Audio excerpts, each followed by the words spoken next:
Reporting for InfoWars Nightly News, I'm David Ortiz. If someone has been videotaped, it's usually easy to interpret what occurred on film. That's unless, of course, the person who was videotaped was an officer of the law. Recently, 2 law enforcement officers were caught red-handed on camera committing heinous acts. Yet despite this fact, neither of them were criminally prosecuted, and shockingly, both of them were commended by their superiors. So much for accountability. Meet Deputy Daniel Malukes of the Los Angeles County Sheriff's Department. In January 2012, the officer and his partner responded to a call that claimed a woman had attempted to punch a bus passenger in Bellflower, California. The woman who witnesses claimed was clearly mentally disabled was grabbed by the officers and as a result began shouting. Rather than asking the woman to sit down or forcefully making her sit down, Deputy Malukes decided to elbow her in the face, an action that witness Jeremy Green, a former military veteran, thought was completely abusive.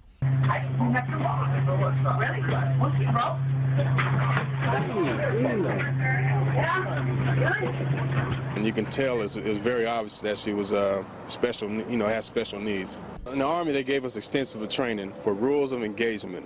There's proper protocols and different steps you take.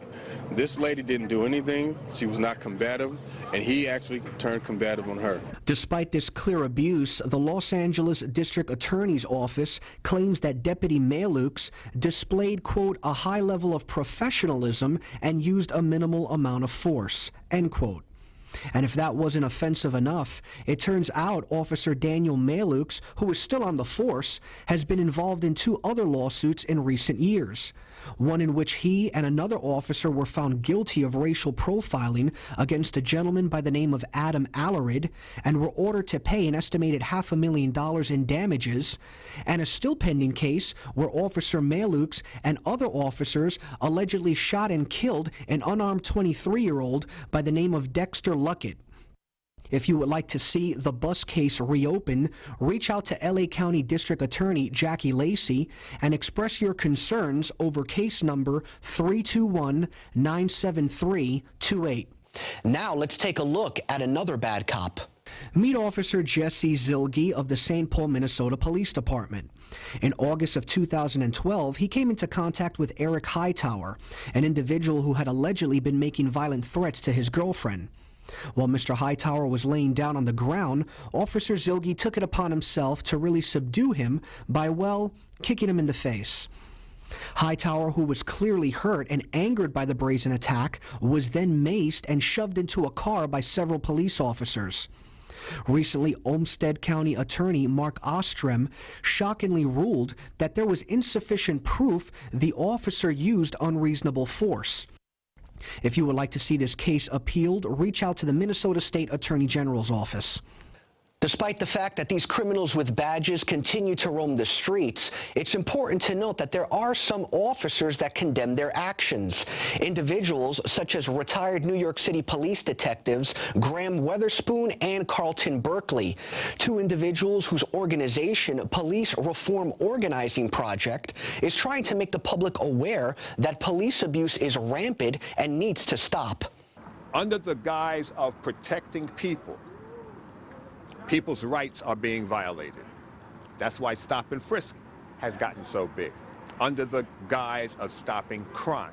They're not stopping crime, they're committing crimes. If the police officer now is talking to you, I don't see why you can't cut your phone on, right? Film and audio tape the whole encounter. Also, if there's other people standing around, they should do the same thing. And if you do that, it will hold up in court. And here's one more hero cop by the name of Deputy Sheriff Stan Lennick of the Albany County Sheriff's Department.